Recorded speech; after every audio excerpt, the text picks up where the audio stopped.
दोस्तों आपने कलिंग युद्ध का नाम सुना होगा। कलिंग युद्ध जिस पे एक फिल्म भी बनी है जो शाहरुख खान ने बनाई है, ठीक ना, अशोका के नाम से। कलिंग युद्ध जब भी बात आती है तो सम्राट अशोक का नाम लिया जाता है। तो आपको क्या मालूम है कि कलिंग युद्ध क्यों लड़ा गया, इसका कारण क्या था, इसमें कौन कौन से राजा थे? आप सिर्फ अशोक का ही नाम जानते हैं, दूसरे राजा का नाम ही नहीं आपको मालूम है। सच बता रहा हूँ।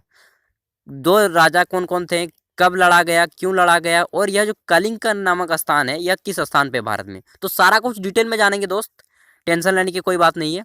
देखिए कलिंग युद्ध के बारे में आज फंडा पूरा क्लियर होगा आपका, और इंटरेस्ट भी लगेगा। कलिंग का युद्ध, कलिंग, देखिए कलिंग एक स्थान का नाम है जो वर्तमान में ओडिशा है। प्राचीन काल में ओडिशा को कलिंग नाम से जाना जाता था, और इसकी राजधानी थी तौसली। जो अभी राजधानी भुवनेश्वर है ना, उस समय राजधानी उसकी थी तौसली, कलिंग की। और कलिंग का वर्तमान नाम है ओडिशा, यानी कि वह ओडिशा का क्षेत्र था। अब सम्राट अशोक पाटलिपुत्र यानी कि पटना के राजा थे। उस समय पाटलिपुत्र था, अभी पटना। पटना के राजा थे सम्राट अशोक। और तौसली यानी कि कलिंग के राजा थे राजा अनंत पद्मनायन।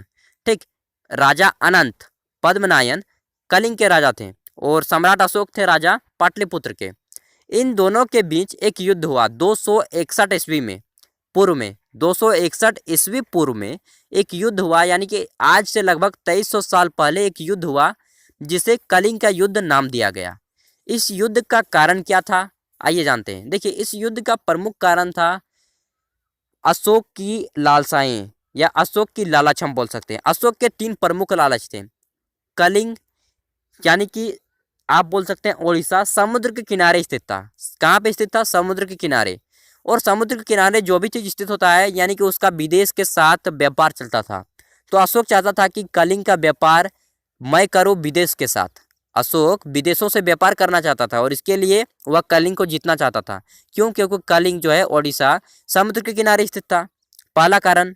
दूसरा कारण क्या है कि कलिंग का जो क्षेत्र था यानी कि ओडिशा का क्षेत्र पूरी तरह से जंगलों से घिरा था, और जंगलों में विशेष प्रकार के हाथी पाए जाते थे।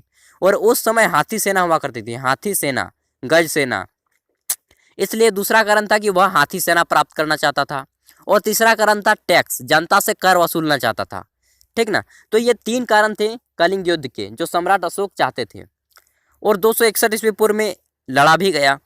युद्ध में जीत भी हुई इस अशोक की। परंतु इस युद्ध में जो लोग मारे गए ना, वे 1 लाख से ज़्यादा लोग मारे गए।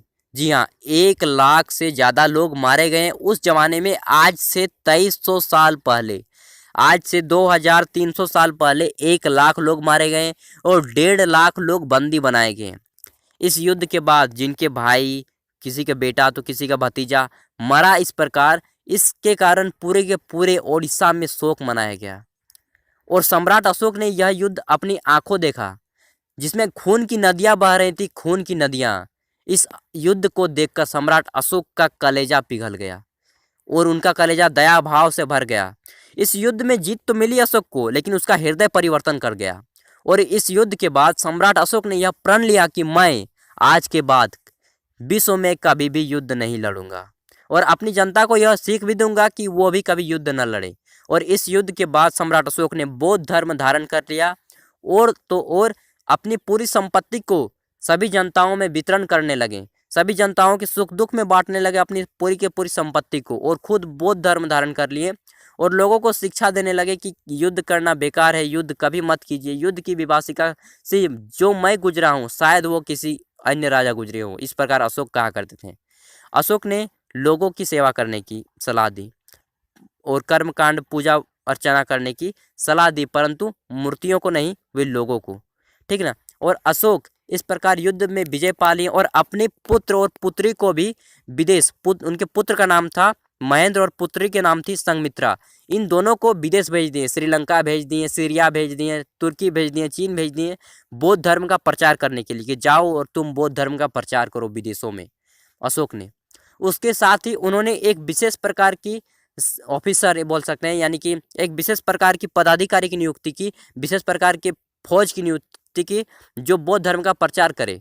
उस फौज का नाम था महामात्र, महामात्र फौज। ठीक, वह केवल केवल काम था उनका कि बौद्ध धर्म का प्रचार करेंगे आप विदेशों में जाकर। इस फौज की स्थापना जो है इस सैन्य संगठन या बोल सकते हैं कि एक जो पदाधिकारी की स्थापना की अशोक ने की, बौद्ध धर्म के प्रचार कर ली करनी। उस संस्था का नाम था महामात्र, ठीक, अधिकारियों का।